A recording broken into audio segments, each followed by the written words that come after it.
السلام عليكم، مرحبا بكم فيديو جديد ووصفة جديدة في قناتي إكرام القرطاس. اليوم إن شاء الله غادي نحضروا كيكة ديال الشوكولا بواحد المكون اللي سحري كيخلي الكيكة هشيشة وكذلك معلكة. في هذه الكيكة غادي نحتاجو 2 البيضات، كأس تاع الزيت، كأس تاع السكر، 4 الكؤوس ديال الدقيق، واحد دانيط ديال الشوكولا، صوص شوكولا، واحد الساشي ديال الفاني، 2 الخمائر ديال الحلويات، 2 لي ساشي ديال الكاكاو وفيرميسيل.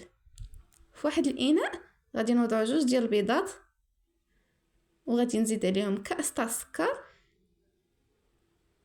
انا استعملت هنا سكر اللي راهو لين، تقدري انت ما تستعمليش سكر خشن. الا جبتيه حاولي انك يدوزيه يا في هاشوار يا في مونينكس باش ما يبقاش هكا خشن، ما غاديش يبغي يذوب لك. من بعد نزيد ساشي ديال الفاني ونحاول انني نخلط الخليط جيدا بالاستعانة بالفوي، وتقدري تستعني بالضراب الكهربائي. انا في هذا الكيكه اكتفيت انني نستعمل الفوي، يعني خلطت غير بالفوي بلا ضراب كهربائي. يعني ماشي بالضروري يكون عندك ضراب كهربائي، انا استعملت غير ضراب يدوي. نخلط الخليط جيدا ونحاول انني ندوب ديك السنيده باش يولي القوام ديال البيض والسنيده قوام كريمي. هاد الكيكه غادي نستعملو فيها غير 2 البيضات فقط، وكتجي كيكه مرتفعه ومعلكه كذلك، واحد المذاق اللي كيكون رائع. يعني ما غاديش تندمي الا جربتيها، وصفه ناجحه 100%.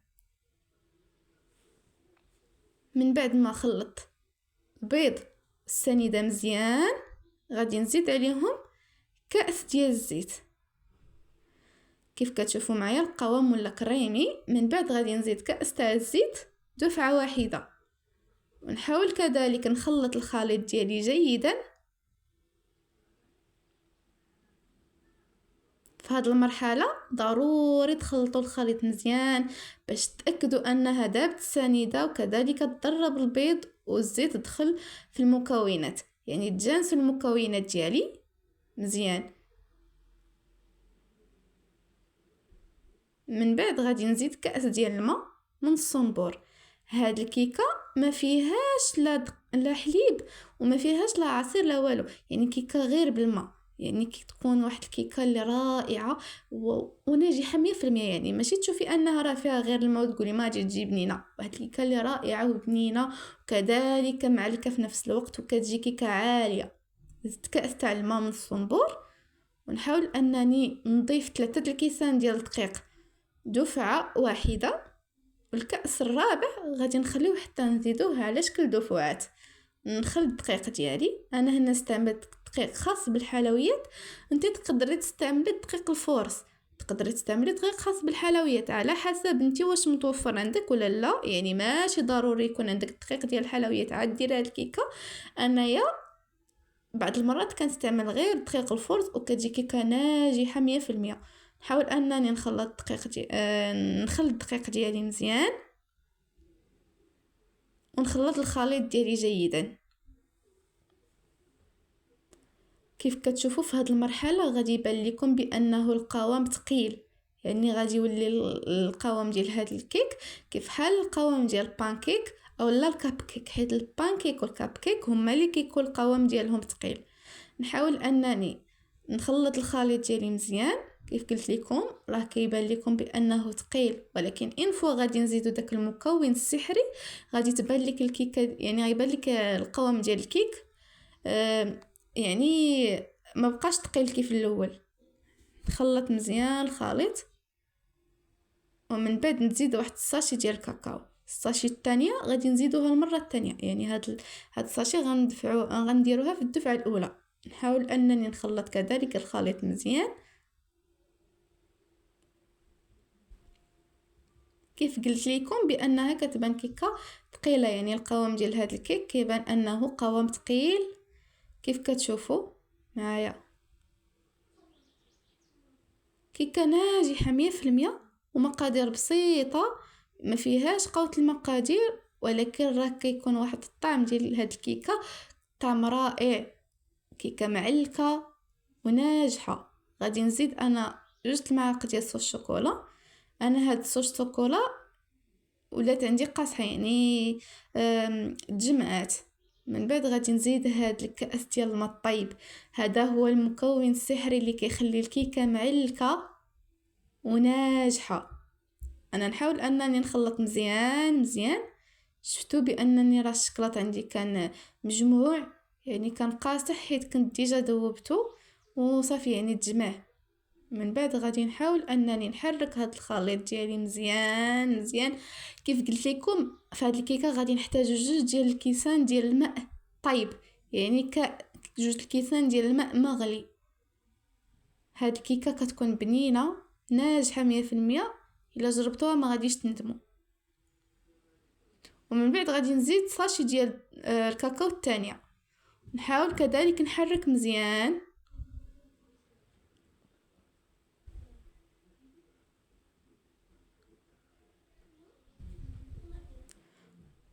ونزيد الكأس ديال الماء الثاني. غادي نحاول انني نزيد الكأس ديال الماء الطيب الثاني. هاد الكيكه استعملت فيها 3 ديال الكيسان تاع الماء، كأس من الصنبور و2 ديال الكيسان ديال الماء مغلي، يعني 2 الكيسان ديال الماء طايب. نحاول انني نخلط الخليط مزيان. هنا غادي يبان لكم الخليط ديالي ولا جاري، يعني ما بقاش ثقيل كيف ما كان في الاول.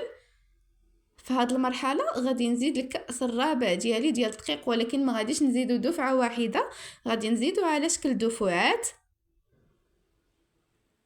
حيت تقدر يكون بهذا الدقيق ما كيشربش، ويقدر يكون الدقيق اللي عندك انت كيشرب. انايا هنا احتاجت لي في هاد الكيكه 4 ديال الكيسان ديال الدقيق. انت تقدري تستعملي 5 ديال الكيسان، تقدري تستعملي 4 الكيسان ونص، تقدري تستعملي غير 3 الكيسان وشويه على حسب الدقيق اللي عندك نتيا. انا هنا هاد الكيكه غادي تهز ليا 4 ديال الكيسان ديال الدقيق. حاول انني نخلط الخليط ديالي مزيان. كيف كتشوفوا معايا غادي يبدا يتقل تاني القوام ديال الكيك.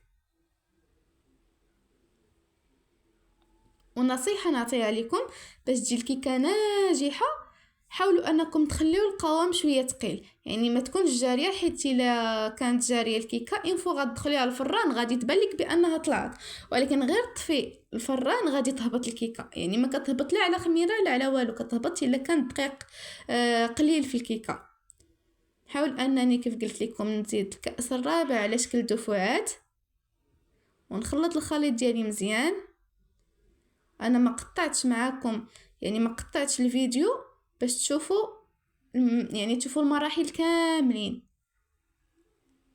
ما نقصت حتى شي حاجه من الفيديو، يعني خليته هكاك طويل، ولكن باش تشوفوا المراحل كامله وتنجح معكم هاد الكيكه. الا بغيتوا كيكات اخرين تقدروا تكتبوها لي في لي كومونتير ونجربوا معكم كيكات اخرين. كاينين كيكات بلا بيض، كاينين كيكات ديال الليمون، يعني بزاف ديال الانواع ديال الكيك. يعني نتوما تقدروا تقولوا لي الكيكه اللي بغيتوا انني نجرب معكم.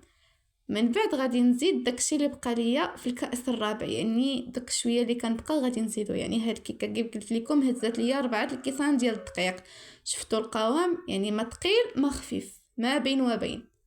هنا غادي ناخذ مول يكون مدهون بالزيت، انا دهنته بالزيت ورشيته بالدقيق. وكيف كنقول لكم كذلك حاولوا فاش تبيو تصاوبوا كيكه ما تاخذوش واحد القطر اللي يكون كبير، خذوا مول اللي يكون القطر ديالو متوسط، ما يكونش صغير وما يكونش كبير. نحاول انني نرفع الاناء الفوق الا بغيت نخوي الكيك ديالي في المول. نهبط الخليط ديالي كامل المول ونخبط اللاطه او الطاوه ديالي مع سطح العمل. هاد الكيكه خدات ليا في الفران تقريبا 40 دقيقه، كل واحد وفرانو، يعني كل واحد شحال غادي تاخذ ليا هاد الكيكه في الطياب. انا خدت لي 40 دقيقه، ولكن راه فران يعني مهيل، يعني عافيه تكون مهيله. من بعد ما طابت الكيكه ديالي وخرجتها معكم، ها هي كيف خرجتها نيشان. غادي نقلبها هنا في الطبسيل، يعني باقيه سخونه من الفران للطبسيل. نخبط مزيان، ها هي كتحيد بكل سهوله. راه كيكه ناجحه ما غاديش تندموا الا جربتوها، وكتجي اسفنجيه وكذلك كتجي معلكه من الوسط. انا اختاريت للتزيين صوص كراميل مع صوص شوكولا مخلطين مع بعضياتهم، وغادي نزيد عليهم واحد طانيت ديال شوكولا. كيف كنقول لكم دائما، راه يعني راه تزيين كيبقى على حساب كل واحد، حيت الفنان كيرسم بشيتو ماشي بشيته ديال شي واحد اخر.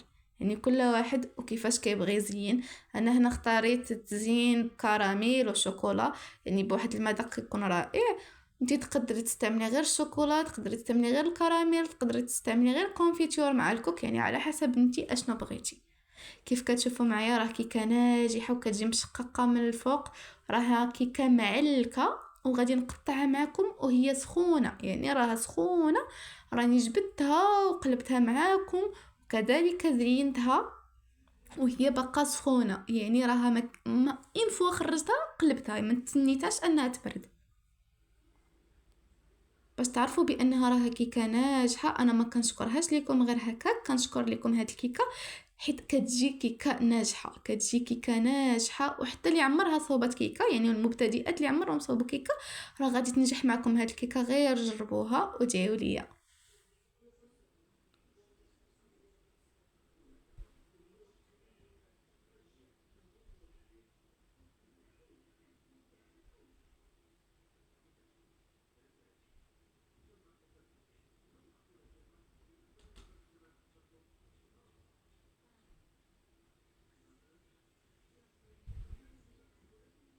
كيف قلت لكم خليت معكم الفيديو كامل، يعني ما قسمتوش، واخا كيبان لكم الفيديو طويل. من بعد غادي نرش الفيرميسيل من الفوق.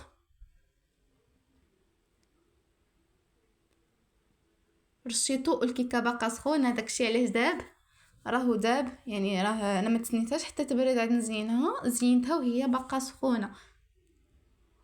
غادي نقطع معكم واحد الطرف باش تشوفوا الكيكه كيفاش دايره من الداخل. راه كيكه ناجحه، قوام رائع، كتجي منتفخه وعاليه، كذلك ناجحه 100%، كتجي محمره. هاني غادي نقطع معكم واحد الطرف، وكذلك باش تشوفوها من الداخل كيفاش كتجي، راها كيكه معلكه.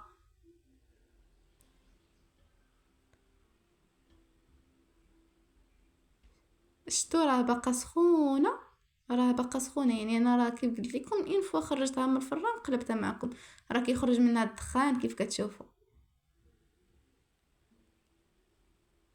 شتو كيفاش كتجي من الوسط كيكه معلكه ناجحه. نتمنى انها تنال الاعجاب ديالكم.